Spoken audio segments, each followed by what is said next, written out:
Hey guys, I'll do a quick 10-minute video, I think. And the reason behind it is, Thursday, Russia started invading Ukraine. If you follow me on Facebook, if you're like me, you may have a lot of followers that don't know you. I'm not sure if Facebook sends my stuff to everybody. I think it just sends it to about 100 people. But anyway, I know there's a lot of shares. There's some invites from people that are connected with people that I'm connected to. And so I just know there's probably a lot of people seeing these videos about Ukraine that are interested. They may wonder, why is this guy so obsessed with Ukraine? So I want to kind of give a little explanation of what my obsession is with Ukraine and why it's so important to me, so that if you get a video or if you get something, it makes a little more sense. But my name's Clint Eves, and for those of you who don't know me, I live in Starkville, Mississippi. I've been married 24 years to my wife, Shannon. I run a business here.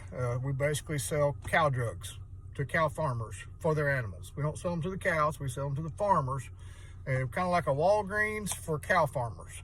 And that's what I've done for the past almost 17 years.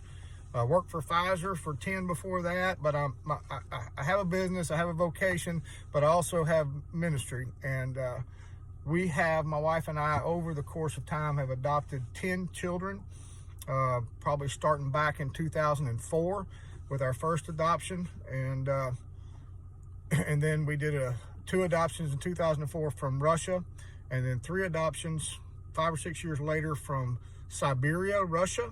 So 5 of my children are Russian, and then the ministry started after that, but then 5 of my children are Polish, and we did a sibling group of 5 from Poland. So I've got 10 adopted children, a lot of international travel over in that part of the world. And about 2012, the Lord spoke to me about working with orphans in Eastern Europe, and I thought it would be Russia, but Russia closed.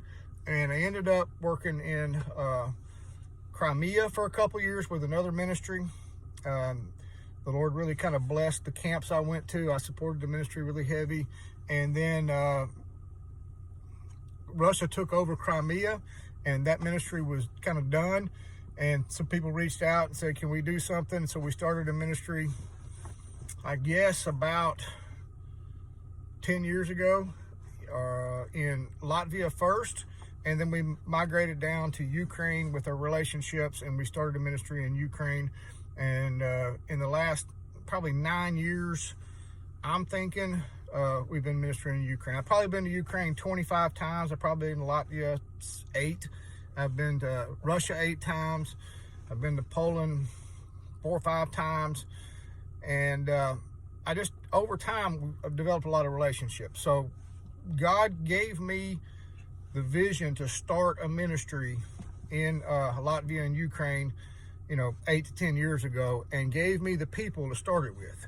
And so I have a team of people.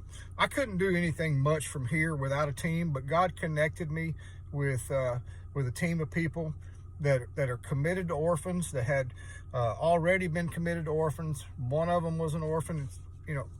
Well, you might as well say 2 of them were orphans. And so you can imagine over the last 10 years, the relationships just with the team that looked to me for leadership, but also were sharing the same passion.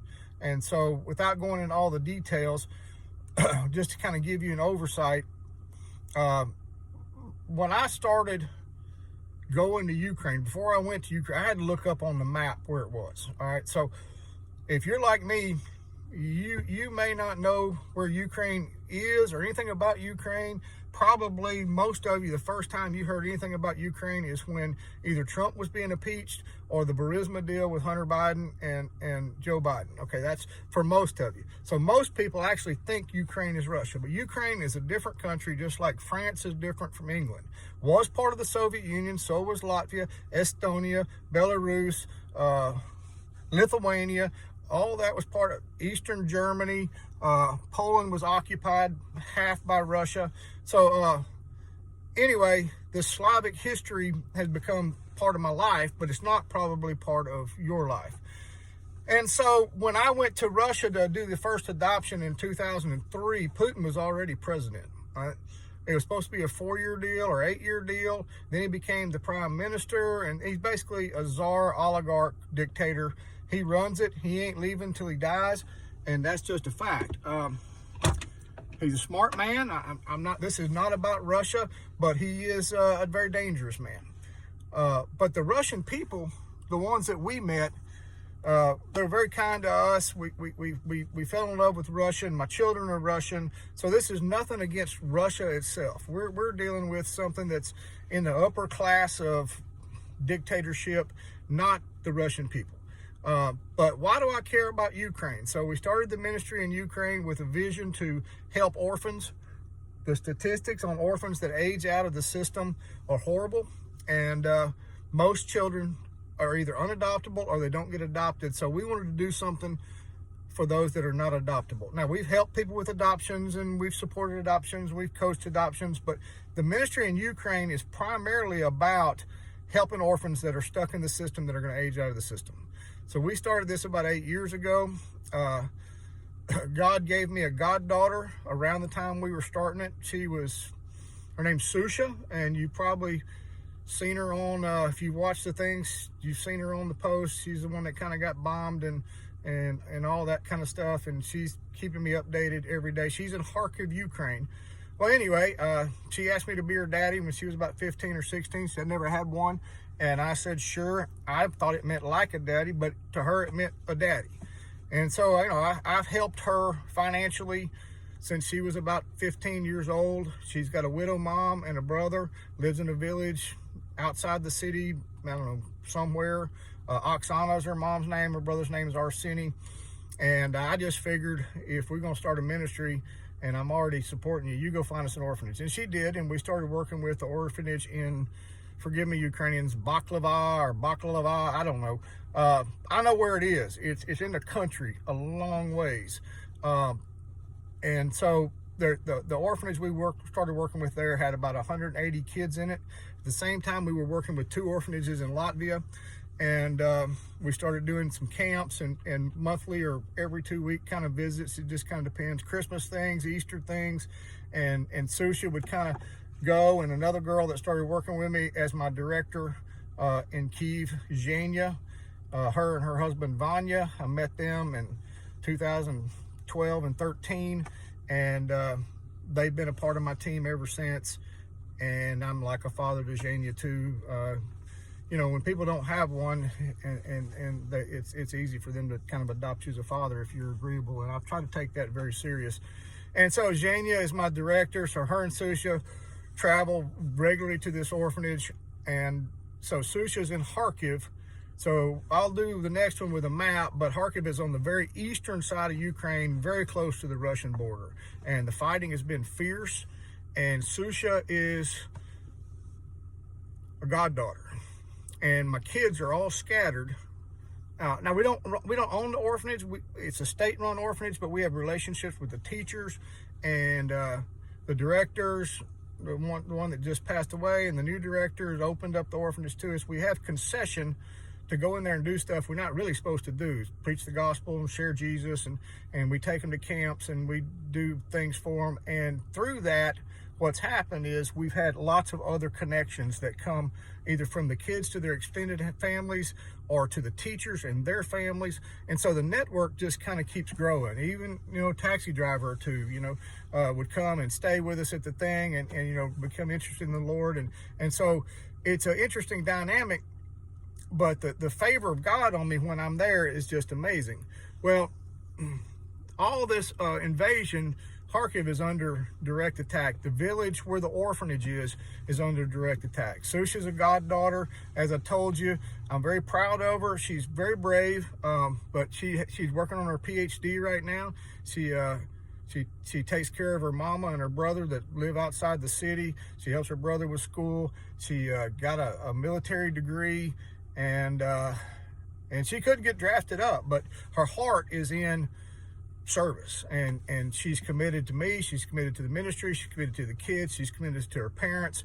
We have another couple of widow families in this region that are affiliated with other children that are aged out or close to aging out that we're close to, and the need for financial support for them is critical right now, because I can't get any money to them, and I can't get any body to them, or at least one of them. So anyway, it's just a very perilous situation, and I'm just scared that with the the economy dies, so people are going to start starving in a few days with what's happening. So and these are not just like people, these are people that I know personally.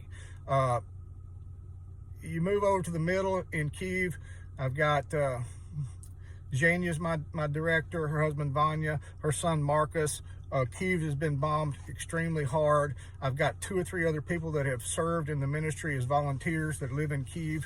I've got a couple in Latvia and their 2 children, who Marina is from Ukraine. She's got a sister and a mother and a father in Ukraine in some of the worst fighting zones. And so they're safe, but their family's not safe. You move all the way across the country to Lviv. I've got a couple of staff members there that became staff after a camp, said we want to do orphan ministry, and they found an orphanage. So we've been working with an orphanage there for probably 6 years. And those kids are at Poland, but there's only about 35 or 40 of them. Great director, wonderful guy. His name's Lubomir.